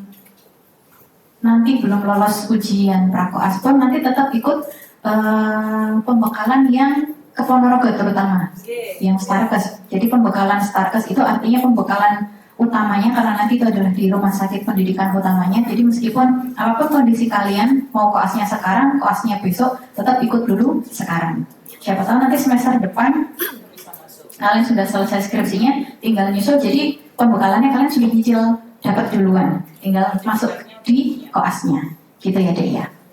Kemudian untuk yang ujian prakoasnya, jadi sebenarnya kemarin memang kami mensyaratkan untuk ujian prakoas harus full ikut bimbingan dulu, bukan full, 75% kehadiran sebenarnya. Tapi ternyata qadarullah ada yang lapor. Itu tadi, karena memang dengan kondisi diperkirakan mungkin belum bisa masuk kelas sekarang, terus akhirnya belum ikut bimbingan. Ya, yang pertama yang kami sesalkan kemarin kok nggak konsul dulu dengan kondisinya, kemudian memutuskan sendiri tidak ikut bimbingan. Jadi akhirnya kita sedikit melonggarkan, entah ikut bimbingan atau enggak, pokoknya ikut ujian dulu. Harapannya seperti tadi, kalau ternyata semester ini belum, ya misalkan nanti ujian prakoas ternyata sudah lulus, tapi cuman belum skripsinya yang belum, atau tanggungan di S1-nya yang belum, maka silakan diselesaikan dulu tanggungan S1-nya. Ketika nanti sudah selesai, kalian sudah punya bekal, sudah ujian prakoas. Jadi nilainya sudah ada, tinggal masuk saja. Gitu ya. Jadi intinya kita pengen mempermudah semuanya. Apapun kondisi kalian, silakan apa yang sudah disampaikan tadi, entah ujian ataupun pembekalan diikuti dulu. Nanti kalau misalkan kalian bingung dengan kondisi kalian, saya kayaknya kok masih harus gini dulu, harus gitu dulu, mohon jangan memutuskan sendiri. Konsul dulu, tanya dulu. Begitu juga sebenarnya kemarin ketika ada yang, dok saya ternyata besok tuh mau umroh dulu, kok ya nggak tanya dulu gitu loh. Jadi karena umroh itu kan sebenarnya waktunya lebih fleksibel ya. Sementara ini kami memikirkan banyak hal, nggak cuma kalian, kami harus mengkoordinasikan dengan rumah sakit juga, mengkoordinasikan dengan fakultas yang sekarang mau ada akreditasi internasional, akreditasi S3, akreditasi untuk spesialis, prodi spesialis yang mau kita buka. Banyak yang harus kami pertimbangkan. Jadi kalau tiba-tiba hari H kalian lapor saya mau minta excuse untuk ini, itu kadang kami jadi kesannya kayak kami yang jahat, nggak boleh ini, harus ikut ini. Nah, sebenarnya kita nggak pengen kayak gitu. Sebenarnya kalau ada sesuatu komunikasi yang lebih enak di awal, sebenarnya akan lebih smooth nanti jalannya gitu. Nah, ini tadi yang kami sampaikan terkait ujian dan pembekalan. Kami sampaikan, mohon mulai dari sekarang bisa di-arrange waktunya ya. Tadi pesan dokter ini, kalau mau nikah silahkan nikah dulu. Mau umroh silahkan diatur waktunya kapan, yang penting saat waktunya ujian, saat waktunya pembekalan kalian sudah ready di sini. Hari ini aja kita juga sudah ngasih excuse, oke, pembekalan briefing untuk ujian ini ada yang masih pamit ya sudahlah nggak apa-apa, tapi silahkan nanti konsekuensinya cari informasi sendiri. Mungkin nanti saya minta tolong dibantu Mas Dendi ya Pak Korum, diinformasikan ke teman-temannya yang hari ini izin tidak mengikuti pembekalan, nggak mengikuti briefing, nanti arahannya harus seperti apa. Mungkin yang saya tekankan lagi tadi terkait OSCE ya, karena OSCE-nya teknisnya mungkin bisa dibilang sedikit berbeda dengan OSCE reguler yang selama ini kalian lewati. Biasanya kan kalian bloknya neuro misalkan, pemeriksaannya terkait neuro saja, jadi kalian lebih mudah membayangkan. Nah besok ini kita OSCE-nya lebih ke applied, jadi mirip seperti ketika kalian tutorial juga dapat skenario seperti ini, kalian harus bisa membayangkan skenario ini nanti kira-kira larinya kemana. Bahkan kalau tadi oleh dokter ini mungkin akan kita permudah di instruksinya lebih spesifik. Tapi kalau nanti UKM PPD nasional yang sesungguhnya nggak akan seperti itu. Kasusnya global, kasusnya kayak gini, kalian harus bisa memprediksi dulu, kamu harus ngapain di stasiun ini. Di dalam ruangan nanti alatnya macam-macam, kamu harus bisa milih alat mana yang harus kamu pakai. Belum tentu semua yang ada di situ itu akan kamu pakai. Makanya kalau mungkin ada yang pernah tutorial sama saya pernah mengajarkan ini, bayangkan kalian di IGD, kasusnya seperti ini, baru dapat informasi awal keluhan utama. Jadi sebelum kalau nanti kalian belum masuk ke ruangan nih, baru di depan gitu ya, lihat skenario ditempel di pintu itu, kamu sudah harus bisa membayangkan, ini kira-kira DD-nya apa. Nanti saya harus melakukan pemeriksaan apa. Terus prinsipnya lagi adalah baca instruksinya, yang tidak disuruh, nggak usah dikerjakan. Terkadang ada stasiun yang instruksinya adalah lakukan pemeriksaan, tentukan diagnosis, tentukan terapi, nggak disuruh anamnesis. Ya udah, kalian nggak usah anamnesis panjang kali lebar. Sambung rasa aja. Gitu, iya. Anamnesis seperlunya untuk sambung rasa. Jadi nggak usah eksplor terlalu banyak. Atau misalnya kalian sudah anamnesis, tidak disuruh melakukan pemeriksaan fisik, tapi disuruhnya adalah mengusulkan pemeriksaan penunjang, ya sudah pemeriksaan fisik nggak usah dikerjakan gitu. Jadi baca instruksinya apa yang disuruh dikerjakan, dan yang penting kalian harus tenang, nggak usah gerusa-gerusu. Kalau kalian sudah heboh duluan di awal tuh, saya mau ngapain nanti ya, saya mau mengerjakan apa, udah nggak tenang dulu, masuk ke ruangan blank. Kalau blank, baca lagi instruksinya, suruh mengerjakan apa, atau suruh pemeriksaan fisik. Pemeriksaan fisik itu apa ya? Ingat mau kerjakan dulu. Jangan diem. Kalau kamu diem, ya sudah, kita nggak bisa menilai. Tapi kalau kalian mengerjakan, setidaknya adalah poinnya. Meskipun mungkin nggak sampai poin 3 sempurna gitu ya, setidaknya ada yang dikerjakan, lumayan dapat nilai. Prinsipnya adalah tenang. Bayangkan kalian di IGD. Kalau di IGD juga sama kayak gitu. Ada pasien datang, bahkan kalau di IGD mungkin pasiennya datangnya nggak satu-satu, 5 sekaligus. Nah, kalian harus tetap tenang. 5 sekaligus kalian harus bisa menilai mana yang emergensi, mana yang harus dikerjakan duluan. Nah, kalau ini masih lebih enak, kasusnya cuma 1. Kalian tinggal tenang, apa yang harus dikerjakan. Biasanya instruksi itu berurutan kok. Nggak mungkin kamu disuruh kasih terapi dulu, baru dibawa ke anamnesis, nggak. Biasanya tetap berurutan. Anamnesis dulu, baru pemeriksaan, baru diagnosis, baru terapi, biasanya seperti itu. Jadi prinsipnya adalah tenang, kerjakan sesuai apa yang diinstruksikan. Kalau OSCE yang biasanya kalian kerjakan selama ini kan mungkin lebih ke pemeriksaannya ya, prosedur anamnesis dan pemeriksaan. Prosedurnya apa saja, nah kalian tinggal melatih mengkritisi. Kalau misalkan kasus stroke misalkan, stroke itu biasanya keluhan awalnya apa? Kalau pasien datang keluhannya misalkan demam, kemungkinan DD-nya apa? Yang mungkin bisa saya kerjakan apa? Yang mungkin bisa saya usulkan apa? Dan tadi pesannya Dr. Nur Mahmudah, nggak usah yang terlalu advance dulu, pikirkan yang sederhana. Bayangkan kamu di puskesmas, kamu minta MRI belum tentu ada. Nah, jadi yang standar dulu aja deh, yang kira-kira gampang, pemeriksaan yang relevan, sederhana. Meskipun mungkin memang gold standarnya adalah dengan pemeriksaan yang advance, tapi pasti ada pemeriksaan lain yang lebih sederhana yang bisa dikerjakan. Jadi kalau kalian tenang, kalian akan bisa kebayang, kasusnya adalah demam 7 hari, harus ngapain dulu nih? Kamu mau langsung usul MRI? Ya nggak ada. Yang sederhana dulu apa? Pemeriksaan darah rutin misalkan. Nah, jadi kalau nanti terkait pemeriksaan-pemeriksaan, kalau tadi seperti yang ditanyakan, apakah harus dikerjakan semuanya? Kembali lagi dibaca instruksinya, usulkan atau lakukan. Kalau misalkan memang disuruh lakukan, ya lakukan dulu dengan benar. Kalau kalian melakukan nggak benar, kira-kira bisa dapat data nggak? Ya enggak. Bayang mau kamu pasang tensimeter kebalik. Di kondisi realnya, ketika kamu di IGD, kamu pasang tensi kebalik. Kebaca nggak tensinya berapa? Enggak.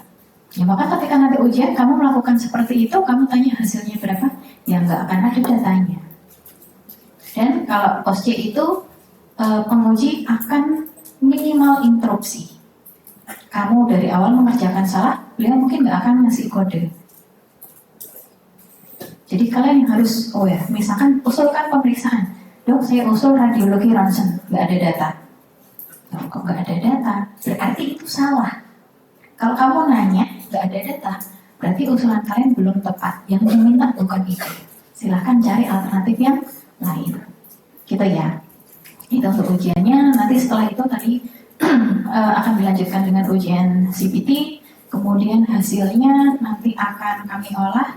Kemudian diumumkan kelulusannya, dan tadi info dari Dr. In, mohon maaf, kita tidak menerima request ya Dek ya. Artinya kita berusaha untuk fair.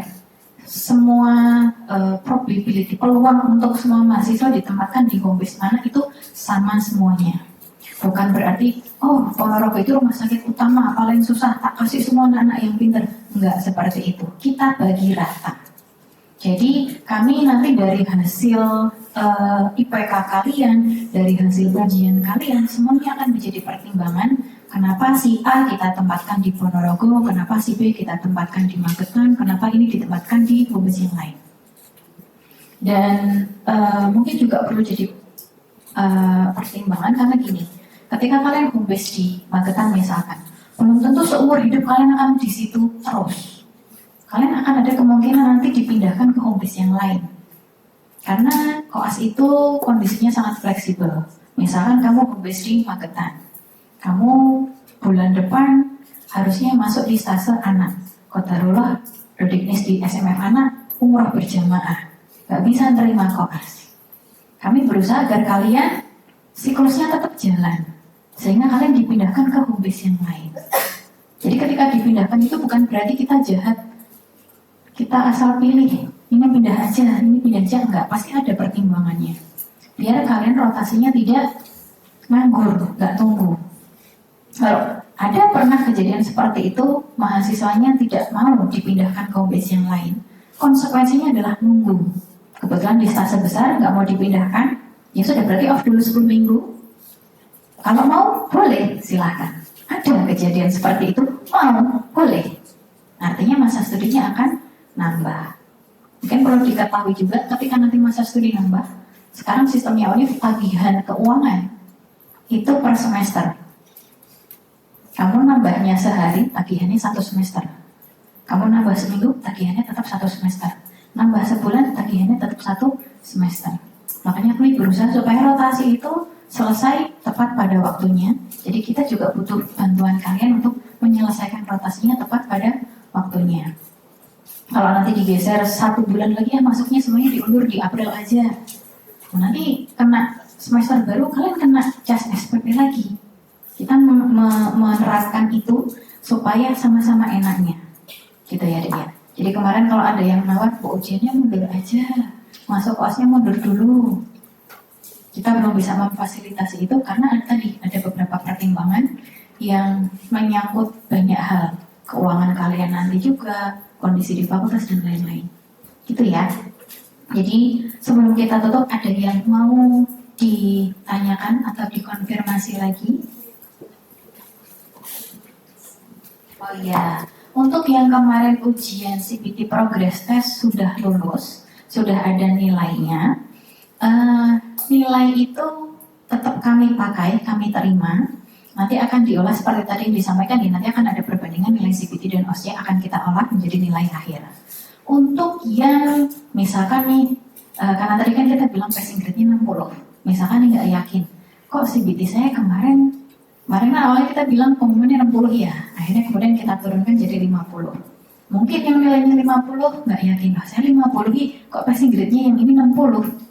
Saya nanti OSCE-nya bisa ngajar atau enggak ya? Mau ngulang ujian CPT? Boleh.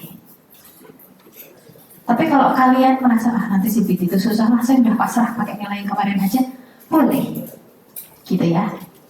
Jadi CPT ini sifatnya untuk yang kemarin belum mencapai passing grade 50, CPT prakoas besok sifatnya wajib.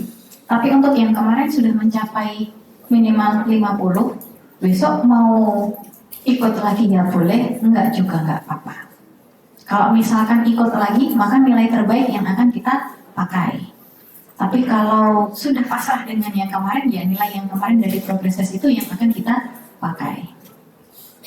Kalau OSCE sama CPT itu susah mana tuh, Cek? OSCE. Padahal kalau UKM-PPD di kita tuh tingkat kelulusannya lebih tinggi OSCE loh daripada CPT. Jadi kalau saya bisa menyimpulkan, sama susahnya, apa sama gampangnya ya? Ya, kalian menilai diri kalian masing-masing lah. Kalau kira-kira kalian merasa OSCE itu susah, ya monggo silakan dimaksimalkan. Tapi kalau merasa OSCE itu gampang, kalian mau mengandalkan nilai CPT kemarin ya monggo lah. Silakan, kalian sudah dewasa mengatur sendiri kira-kira kapasitas kalian seberapa, kira-kira nanti bisa dapat nilai seberapa effort yang harus kalian usahakan, silahkan diatur sendiri masing-masing. Gitu ya. Ada lagi mungkin yang mau ditanyakan? Sudah jelas? Kalau sudah jelas mungkin bisa kita cukupkan gitu, Dok. Dokter Erna mau tambahan?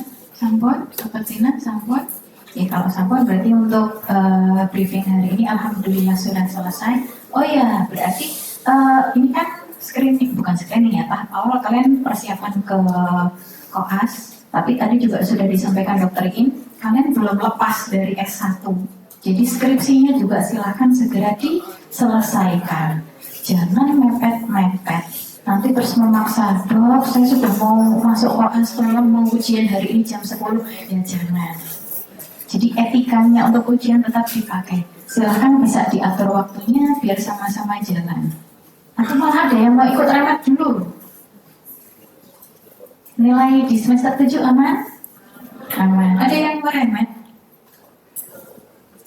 Boleh sih, cuman ya nanti kalau ternyata sama prodi S1 sudah di yudisium ya kalian aman. Masalahnya kami belum bisa, kita belum bisa menjepang kami terutama dari prodi profesi ya. Kami belum tahu nanti dari prodi S1 akan menyelenggarakan yudisiumnya kapan. Kalau bisa kekejar, kalian mau remet dulu ya mungkin monggo. Atau mungkin nanti mau konsul lagi ke prodi S1 silakan nggak apa-apa. Prinsipnya tolong bisa disegerakan, diselesaikan untuk S1-nya biar bisa masuk di koas dengan tenang gitu nih. Baik, untuk acara hari ini kita cukupkan. Terima kasih atas perhatiannya. Mari kita tutup bersama dengan hamdalah dan doa kafaratul majelis. Alhamdulillahirabbil alamin. Subhanallahumma wa bihamdika asyhadu an la ilaha illa anta astaghfiruka wa atubu ilaik. Akhirul kalam bisabilillah. Astagfirul khairat. Wassalamualaikum warahmatullahi wabarakatuh.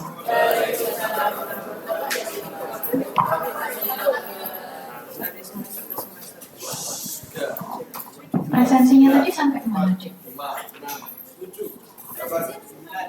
Presensi? Ada yang kelewat. Oke. Yuk, tak tunggu segera. Bisa dibawa sini.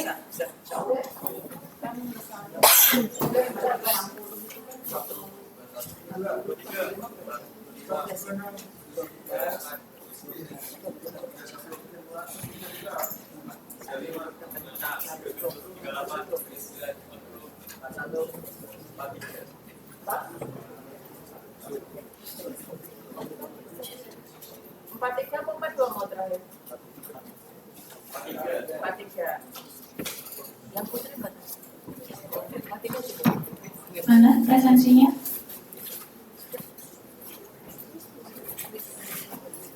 Yang belum presensi, angkat tangan. Lainnya udah presensi semua? Sudah.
SKD kan.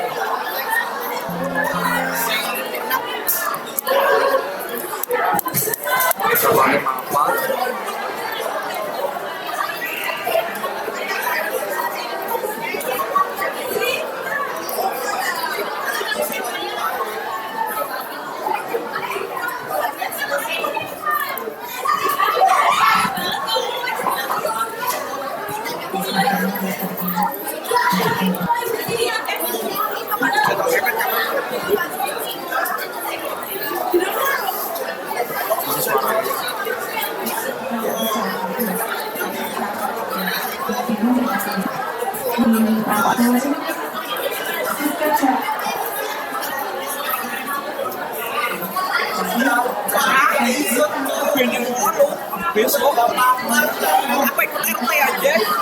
Untuk B, aku dari ini nilai B A semester, tapi saya RT jemblok B. Kenapa? Terus rasanya 60 dong. Yes, bisa dapat nggak? Kan dari besok aku bingung. Kan aku pasti juga kan. Aku juga mau satu. Aku pengen AB, saya RT-nya masuk B. Jadi aku pengen lagi saya B deh. Sama absenis, aku gak expect absennya direpet. Aku rencana emang RT tau deh. Absennya di luar rencana. Iya di luar rencana. Soalnya aku RT pas aku ini masih emang angelen nulis. Aku wis negatif thinking.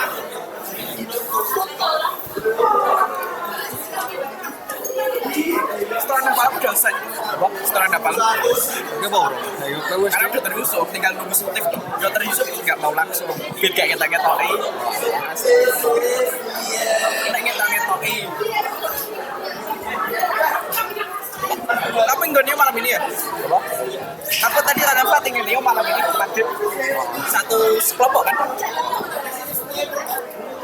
Oh, mediko tuh, Ben. Aku tidak ada niat ajarin ini. Saya bimbingan jari katanya belum ada semua. Aku nggak tahu yang kurang apa. Yang bimbingan prakas prakuas belum diupload. Aku nggak tahu sih kurang.